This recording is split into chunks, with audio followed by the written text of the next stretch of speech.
Hey, it's W5HRO. Well, I have one quick other update. I know I did another video last week about the knobs that I found to put on this, and after thinking about it, I realized I really don't want to change this loading capacitor knob because it would have been really hard to mount this thing, because see, you got to drill the hole out bigger in the panel and probably the chassis behind it, and then they put a gear reduction on it. I was gonna have to move that capacitor back farther in there, and I realized it's exactly like it needs to be now, so I did something different.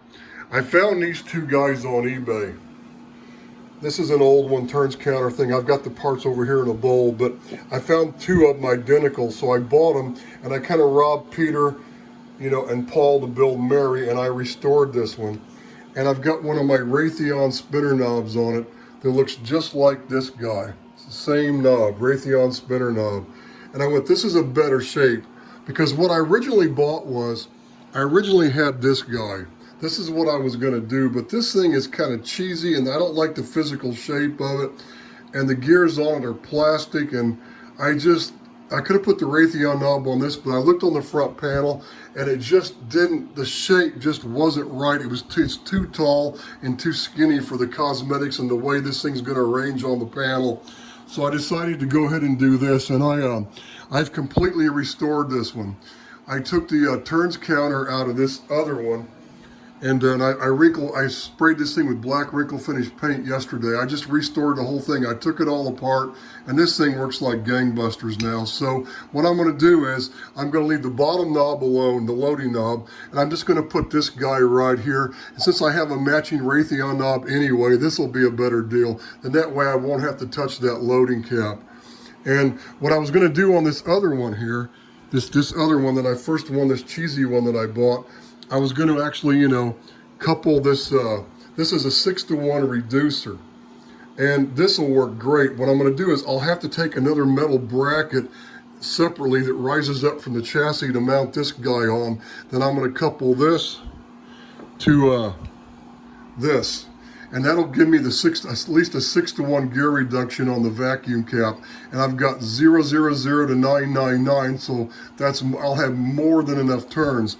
And not only that, this other one that I was originally going to use goes to 9999. It's just too many. It's just too many digits.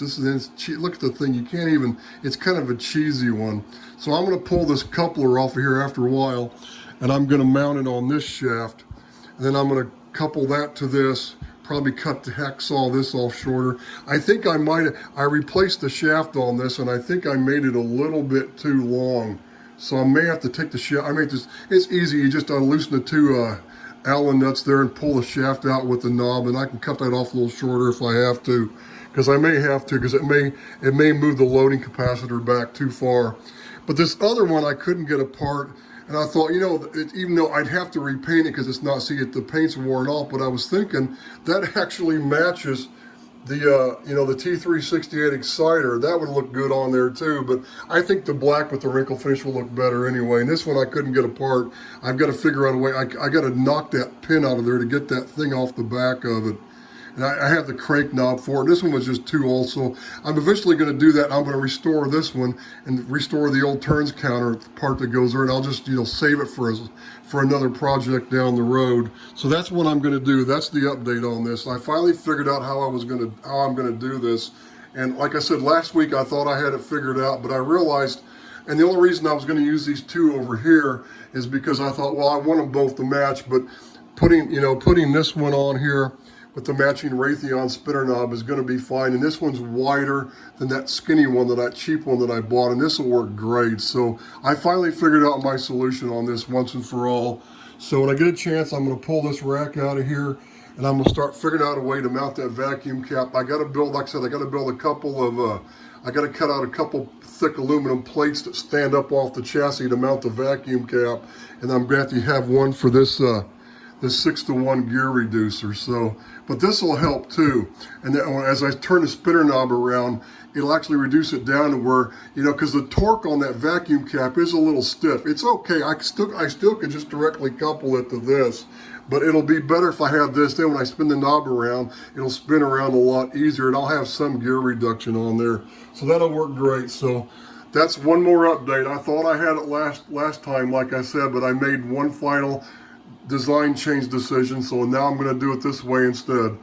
So when I get a chance, I'll upload another video when I get this thing all back apart, because I'm going to have to pull this front panel off this RF deck anyway. I got to take the meters back off. It's easy because just the nuts come off, the screws that go the wires and back just come off, so it's easy. And there's just 3 screws that hold these meters on, so I'll just pull them back off, and because I have to cut a little bit of a square out. And then this way too, I'm going to be able to drop it down, because I always had this one mounted up too high, so I'll be able to drop this whole that turns counter dial down a little bit farther, so it'll be perfect. It'll be in the exact spot that it needs to be. So that's all for now. This is W5HRO 73s.